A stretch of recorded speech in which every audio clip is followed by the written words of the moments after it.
Em outubro de 1971, o mundo voltou seus olhos para as ruínas de Persópolis. Era o aniversário de 2.500 anos da monarquia contínua desde a fundação do Império Persa por Ciro o Grande. A elite mundial estava presente. Reis, princesas, atores e atrizes de cinema foram convidados. Uma cidade temporária foi construída e uma tonelada de caviar foi preparado por 200 chefes de cozinha vindo diretamente de Paris.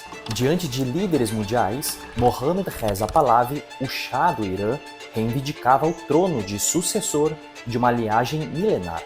Em suas próprias palavras, "Eu sou o construtor do Irã moderno, assim como Ciro foi o arquiteto do império. Nosso destino é liderar, como fizemos há 2.500 anos. Sou a luz dos arianos e o defensor da glória persa. A história me julgará como o salvador de nossa civilização." Poucos anos antes, em 1935, Reza Khan, o pai de Reza Pahlavi, havia mudado o nome milenar da região de Pérsia para Irã. A ideia era reforçar a identidade nacional e alinhar o país com suas raízes arianas, já que Irã significa terra dos arianos. O que nos chama a atenção é que o Irã é simplesmente o Império Persa descrito na Bíblia. E por que isso é importante? Isso é importante porque em Daniel 8 nós temos a profecia de uma guerra para o tempo do fim que envolve a Pérsia. Na profecia, o anjo diz para Daniel que o carneiro representa a Pérsia e o bode representa Yavã. E Yavã era um descendente de Noé. Eu sei que a tradução para Yavã é amplamente traduzida como Grécia.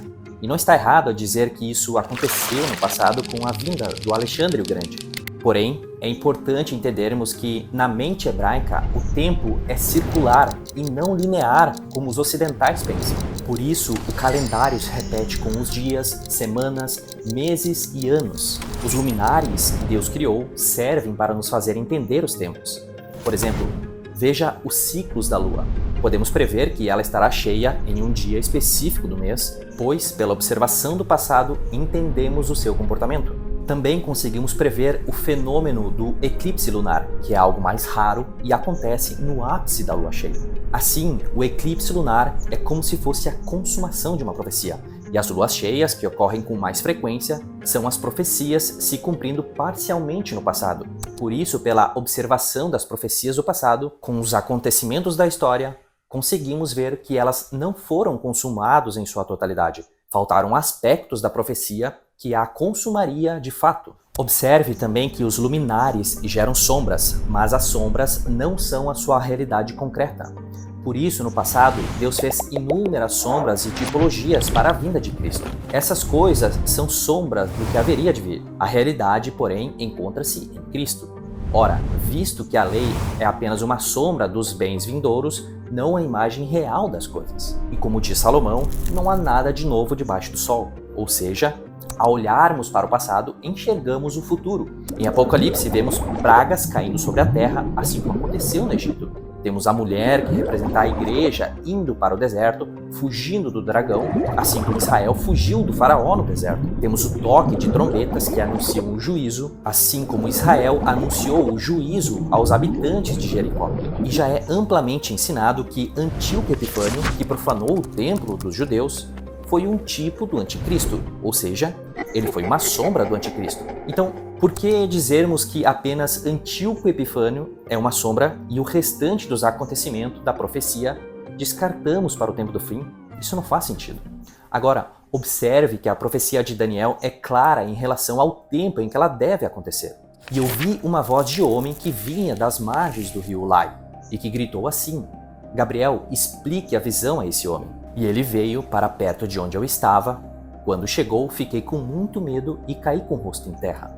Mas ele me disse: "Filho do homem, você precisa entender que esta visão se refere ao tempo do fim." Ele ainda falava comigo quando caí sem sentidos e com o rosto em terra. Ele, porém, me tocou e me pôs em pé e me disse: "Eis que vou lhe contar o que há de acontecer no último tempo da ira, porque esta visão se refere ao tempo determinado do fim." Veja, o anjo enfatiza por 2 vezes que a visão se refere ao tempo do fim. Ou seja, no passado essa profecia foi apenas uma lua cheia, e não um eclipse. E também a expressão tempo da ira é destacado em inúmeras profecias com um contexto de calamidade do fim dos tempos. Aqui eu destaquei algumas passagens que ela aparece. Observe o contexto delas, porque esses dias são de vingança para cumprir tudo o que está escrito.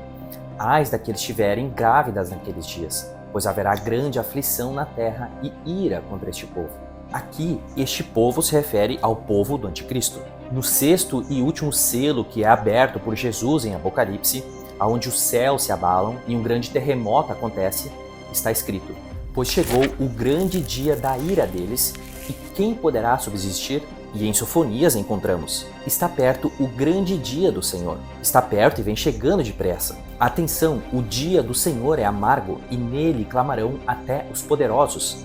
Aquele dia será um dia de ira, dia de angústia e tribulação, dia de ruína e destruição, dia de trevas e escuridão, dia de nuvens e densas trevas, dia de toque de trombeta e gritos de guerra contra as cidades fortificadas e contra as torres altas. Então, esse conflito do carneiro e do bode em Daniel 8 vai se consumir no tempo do fim. No verso 20, somos informados que o carneiro é a Pérsia, ou seja, o Irã. Então, vamos analisar as profecias e verificar se elas realmente se encaixam com o que aconteceu com o Irã nas últimas décadas. Por isso, preste atenção nessa parte porque será essencial para compreender as profecias. Logo após a morte do profeta Mohammed, ou Maomé, o Islã se dividiu em duas correntes religiosas, os sunitas e os xiitas. Os sunitas, que eram a maioria dos muçulmanos, acreditam que o califa, que significa sucessor, deveria ser escolhido pela comunidade por meio de um voto popular. E os xiitas, que eram a minoria, defendiam que o califa deveria ser alguém da família de Maomé, especificamente os descendentes de Ali e Fátima, a filha de Maomé. Ao longo dos séculos, os xiitas foram perseguidos e reprimidos pelos sunitas, mas ainda assim conseguiram sobreviver durante as várias dinastias e califados que passaram pela região.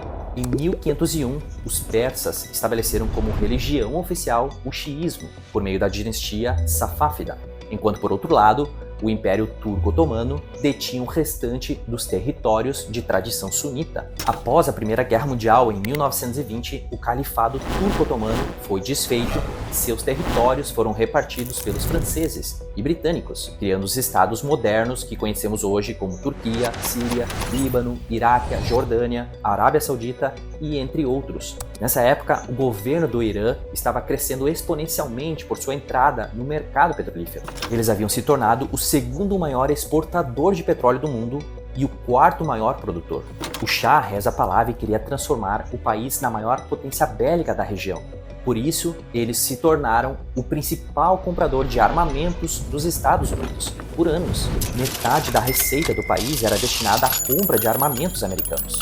Com a Revolução Branca iniciada pelo Shah, o país estava deixando sua cultura para trás e se transformando em um país secular, semelhante aos ocidentais. As mulheres não precisavam mais usar véu, agora elas podiam votar e também ter acesso à educação e ao mercado de trabalho. O Shah também alterou o calendário islâmico de Hégira, que iniciava com a contagem de 622, com a história do principal profeta do islamismo, Maomé, modificando para o início do Império Persa, estabelecido a partir da coroação de Ciro o Grande. A educação se tornou secular e não mais estritamente religiosa. Enfim, inúmeras outras modernizações que não agradaram aos clérigos islâmicos. Com seu forte poder militar, Pahlavi havia se tornado um ditador.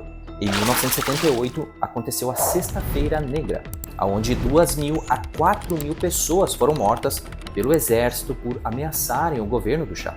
Pahlavi não soube administrar bem os recursos do país e muitos ainda sofriam com a falta de infraestrutura do país e com a fome. E mesmo assim, o Shah gastava milhões em uma das festas mais caras de toda a história. Era a hora perfeita para aparecer o líder espiritual xiita, o Ayatollah Khomeini. A Revolução Iraniana iniciou em 1979, dando fim na monarquia e com Khomeini proclamando a República Islâmica do Irã. No mesmo ano, o Irã encerrou os acordos de compra de armas com os Estados Unidos e também deixaram de fornecer petróleo ao Satã do Ocidente, ou seja, os Estados Unidos. Em 3 anos, todas as leis seculares foram anuladas. A Sharia se tornou a lei oficial do país, as vestimentas femininas foram obrigadas novamente e os costumes das leis islâmicas foram severamente seguidos. Todos os opositores foram perseguidos, até mesmo a esquerda socialista que havia ajudado Khomeini no início da revolução. Na verdade, o Irã saiu de uma monarquia autocrática para se tornar uma teocracia. Agora, o poder estava na mão de um líder religioso supremo, que era guiado por Deus na Terra. Por esse caráter religioso, Khomeini pregou e chamou de Revolução Islâmica Universal.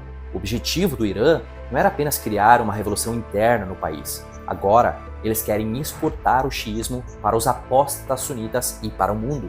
Na Constituição do país, nós veremos expressamente esse anseio. Mas primeiro, nós precisamos nos voltar para as profecias para entender alguns pontos importantes que farão sentido quando lermos a Constituição do Irã.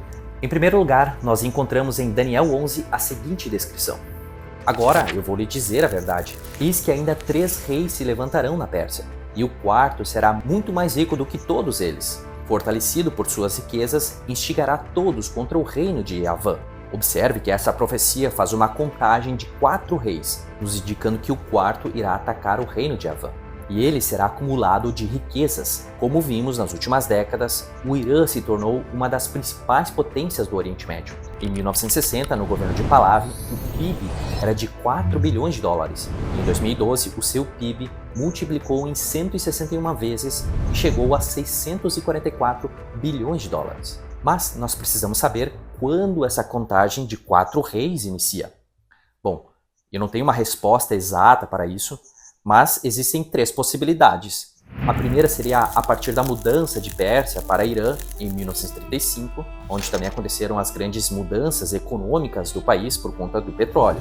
Então teríamos Reza Khan Pahlavi como o primeiro, seu filho e sucessor Mohammad Reza Shah Pahlavi como o segundo, e depois da Revolução temos em terceiro o Ayatollah Khomeini e atualmente o seu sucessor Khamenei, que já está bem velho, com 85 anos e também com câncer. Outra possibilidade seria a contagem a partir de Mohammad Reza Pahlavi, pois ele fez aquelas afirmações significativas que vimos no início do vídeo. Seria como se ele tivesse revivido o espírito de Ciro, ou seja, como se Ciro tivesse sido a sua sombra. E a terceira possibilidade seria a contagem a partir do líder supremo Khomeini. Afinal, a partir da Revolução, é despertado esse espírito islâmico nesses líderes religiosos, mudando os propósitos da nação drasticamente. Bom, agora vamos para Daniel 8. No verso 2, Daniel diz que, na visão, ele parecia estar na cidade de Suzã. Levantei os olhos e eis que diante do rio estava um carneiro que tinha 2 chifres. Os 2 chifres eram compridos, mas um era mais comprido do que o outro e o mais comprido apareceu por último. Os chifres nas escrituras representam autoridade e poder. Nós vimos anteriormente como o Irã investiu pesado em armamentos modernos para o seu exército. Metade do seu orçamento anual era destinado à compra de armas. Mas o texto diz que um dos chifres era maior e cresceu por último. Essa parte ela é bem interessante porque após a chegada do líder supremo Khomeini, no mesmo ano da Revolução, em 1979, ele criou um segundo exército, que é a Guarda Revolucionária Islâmica. Esse novo exército não é como os exércitos convencionais que têm o objetivo de defender as fronteiras contra as ameaças externas. A Guarda Revolucionária foi criada para proteger a Revolução Islâmica e exportar as ideologias da Revolução para os sunitas e ao mundo. Hoje eles cresceram tanto que são como um Estado dentro do Estado.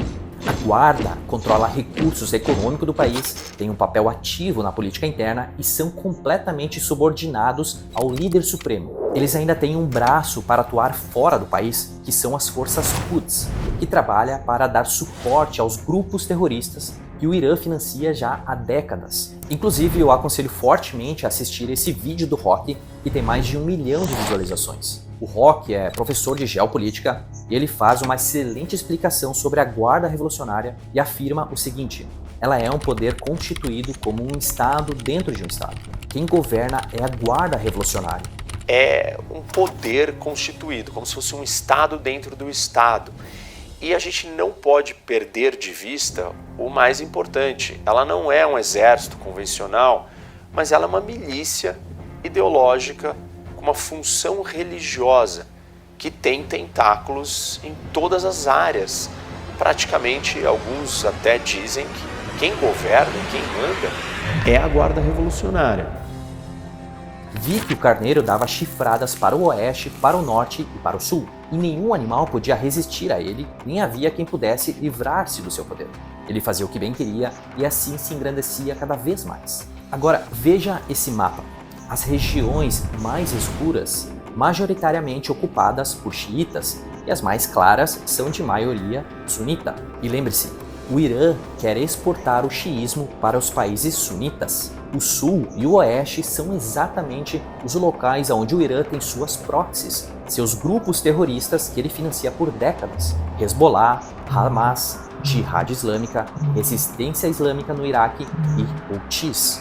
Assim como diz na profecia que lemos por último, já fazem décadas que o Irã faz o que bem quer e se engrandece cada vez mais. Por esse motivo, o príncipe da Arábia Saudita chama o líder da Revolução Iraniana, Khomeini, de o novo Hitler. Veja. But I've seen that you called the Ayatollah Khamenei the new Hitler of the Middle East. بلا شك. Absolutely. Why? لأن يريد أن Because he wants to expand. He wants to create his own project in the Middle East, very much like Hitler, who wanted to expand at the time. Many countries around the world and in Europe did not realize how dangerous Hitler was until what happened happened. I don't want to see the same events happening in the Middle East. E quanto ao norte da profecia, nós temos o Azerbaijão, que é um grande parceiro de Israel. Eles são dos maiores compradores de armas de Israel e, ao mesmo tempo, são dos principais fornecedores de petróleo a Israel, atendendo cerca de 40% das necessidades energéticas do país. E para o Irã, isso é uma grande ameaça para o mundo muçulmano. Afinal, Israel precisa ser destruído. Em outubro de 2021, o Azerbaijão restringiu rotas terrestres usadas pelo Irã para acessar a Armênia, levando o Irã a realizar exercícios militares na fronteira como um sinal de ameaça. Em janeiro de 2023, um ataque armado à embaixada do Azerbaijão matou um funcionário da embaixada e feriu a outros. O Azerbaijão culpou o Irã pelo incidente. Além disso, embora o Azerbaijão seja um país que caminha para o secularismo ou ocidentalismo, 60% dos habitantes são xiitas e 40% sunitas. Ou seja, o Irã possivelmente tem um grande interesse em se apropriar dessa região. Bom, agora eu destaquei algumas partes importantes da Constituição do Irã para mostrar que tudo o que nós vimos está se cumprindo debaixo de nossos olhos. Isso se de fato essa interpretação esteja correta. O Irã continuará avançando nessas direções e se engrandecendo até que ele seja parado pelo bode peludo, que será um país sunita. Ok, mas vamos ver agora a Constituição. Observe que logo no preâmbulo dela já são mencionados os dois chifres da profecia, um exército ideológico. Na formação e equipagem das forças de defesa do país, atenção especial deve ser dada à fé e à ideologia como critérios fundamentais.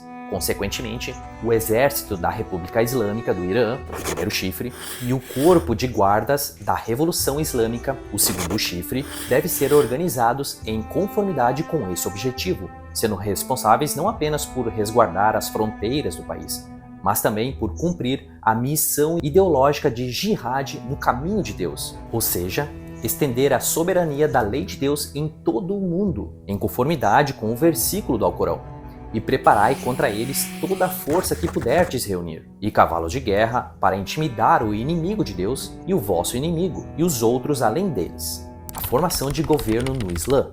Com a devida atenção ao conteúdo islâmico da Revolução Iraniana, como foi um movimento voltado para o triunfo de todos os oprimidos sobre os arrogantes, a Constituição fornece a base necessária para assegurar a continuidade da revolução tanto no país quanto no exterior. Em particular, no desenvolvimento das relações internacionais, a Constituição buscará, junto com outros movimentos islâmicos e populares, preparar o caminho para a formação de uma única comunidade mundial, em conformidade com um versículo do Alcorão. Esta vossa comunidade é uma comunidade única, e eu sou o vosso Senhor. Então adorai-me, e assegurar a continuidade da luta pela libertação de todos os povos carentes e oprimidos no mundo. Artigo 11. De acordo com o verso corânico, certamente essa vossa comunidade é uma comunidade, e eu sou o vosso Senhor, por isso servi-me. Todos os muçulmanos são uma só nação, e o governo da República Islâmica do Irã é responsável que a sua política geral, baseada na aliança e solidariedade das nações islâmicas, e que se façam esforços contínuos para conseguir a realização da unidade política, econômica e cultural no mundo do Islã. Você percebe que a Constituição do Irã é fundamentada no Alcorão, ou seja, o Alcorão, que é a Bíblia dos islâmicos, ordena que haja uma unidade no mundo islâmico. Assim, é necessário que sunitas e xiitas se esforcem para estabelecer uma religião única em todo o mundo. E Jesus também nos disse: se um reino estiver dividido contra si mesmo, tal reino não pode subsistir. Se Satanás se levantou contra si mesmo e está dividido, não pode subsistir. É o seu fim. Você se lembra da estátua do sonho de Nabucodonosor? Então, os pés estavam divididos em barro e ferro, sunitas e xiitas. Como vistes, os pés eram em parte de barro e em parte de ferro. Isso quer dizer que esse será um reino dividido, mas ainda assim terá um pouco da força do ferro, embora tenha visto ferro misturado com barro. E como vistes, o ferro estava misturado com o barro. E isso significa que se buscarão fazer alianças políticas por meio de casamentos, mas a união decorrente dessas alianças não se firmará. Assim como o ferro não se mistura com o barro. A palavra Arab ou Arav, que foi traduzido como misturado, tem a mesma raiz da palavra árabes. Em Jeremias, Deus faz um trocadilho com essas palavras. E a todos os reis do povo misto, Arav, que habita no deserto.